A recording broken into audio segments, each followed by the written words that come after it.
Hello YouTube, I'm going to be showing you how to get the best gaming experience from your Nexus 7 tablet. Now I have mine here. I've got this overclocked to 1.6 GHz. You don't have to do that, of course. A lot of games will run just fine without it, but as a personal preference I like to have mine going a little bit faster.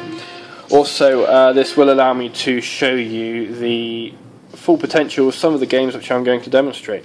And for my controller I have the Nyko PlayPad Pro, which is about as close to a traditional Xbox controller as you can probably legally get, at least in this country.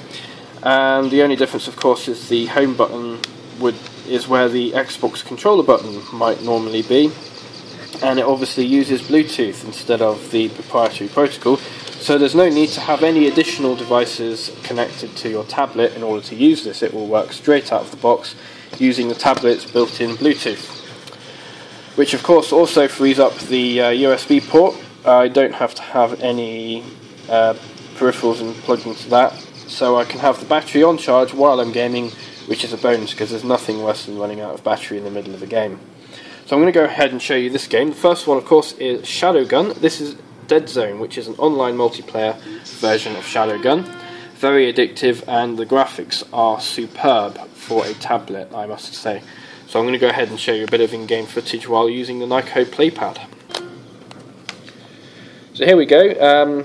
You have all the usual controls you would expect for a controller like this. You've got obviously fire, and shooting grenades, and ordnance, and dying and failing very badly.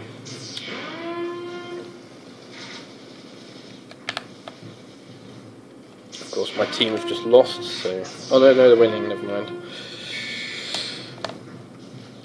All in all, a very addictive game. As you can see, it's got light flares, shadows, various particle textures, which I really like in this particular game. It also has interactive water as well, which shows off the Tigra's physics engine very nicely.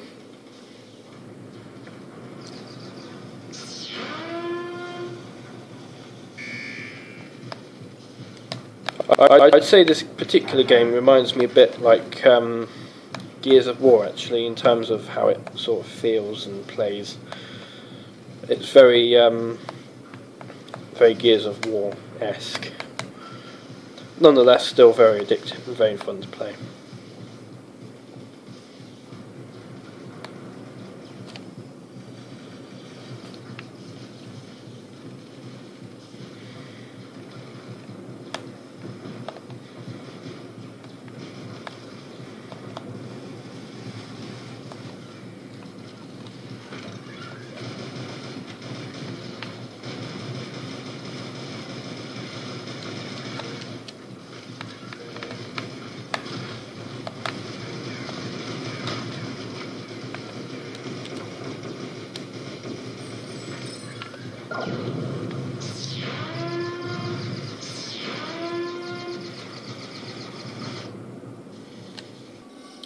Okay, just had to pause the video there so you didn't have to sit through an entire game.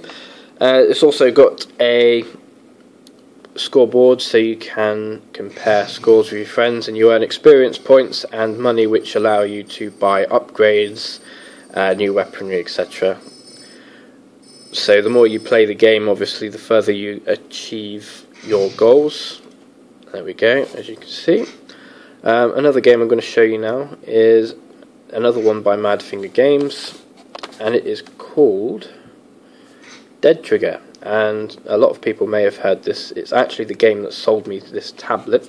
It's another one which is compatible with the controllers.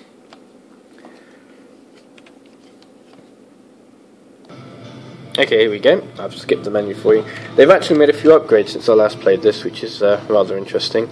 Again, a very responsive game. This has been optimised for the Tigra 3 as well, so it makes use of some of the advanced features. I might actually get a chance to show you the interactive water and physics on this particular game, if I can find the right map. Right.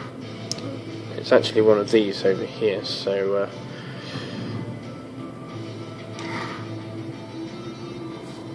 I might get this one. There we go.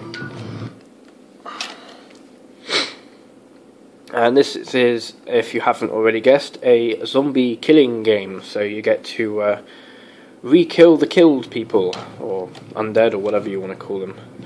Now this particular remake of this game really does show off some of the capabilities of the Tigra. As you can see, there's water here, which when the camera focuses right, is actually interactive. I'm actually going to have to... one second. I haven't recalibrated the game for this new controller, which I've only recently got, so bear with me. Let's have a look here. Customize gamepad, there we go. Fire, obviously, is a trigger. Reload. Pause. Previous weapon. For some reason it doesn't like that particular one, so we'll just go with that one. Next weapon.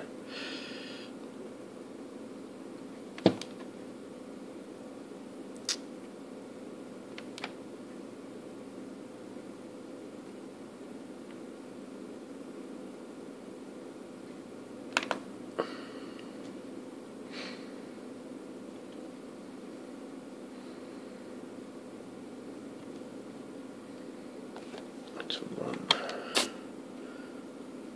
item 2, item 3, etc.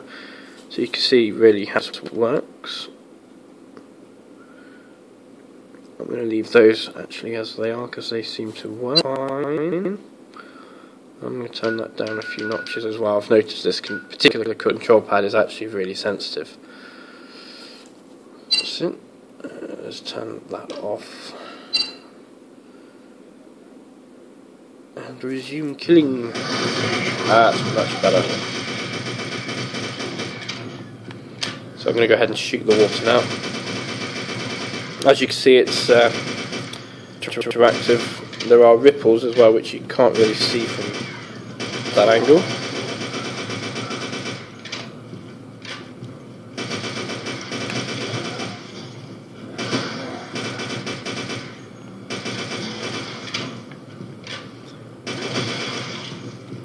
You can't sort of see it. There you go.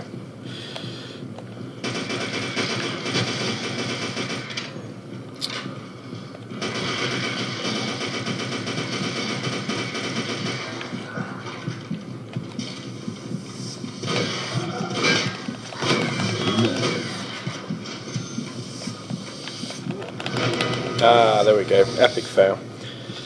But there you have it. It's a couple of good games there. Bit of slicing action just to close. And that's just demonstrating the closest you'll probably get to console gaming experiences with your mobile devices. So if you're not planning on investing in an Xbox One or any particular game console like that for whatever reason, then obviously mobile gaming has picked up a little bit over the last few months, and I imagine it's going to continue to develop. So there you have it, a quick 10-minute video, or just under 10 minutes, of just what you can actually do these days with a Nexus 7 tablet, and of course a quite affordable gaming controller, Bluetooth gaming controller, which I picked this up off eBay for about, I think it's 15 quid, something like that. You can get them brand new for 30 odd, whatever that is in dollars. So yeah, well worth the investment. And of course, I imagine there is a way you can use this on a PC if you've got a Bluetooth dongle, so I don't see why not. And there you have it. It's a great little device.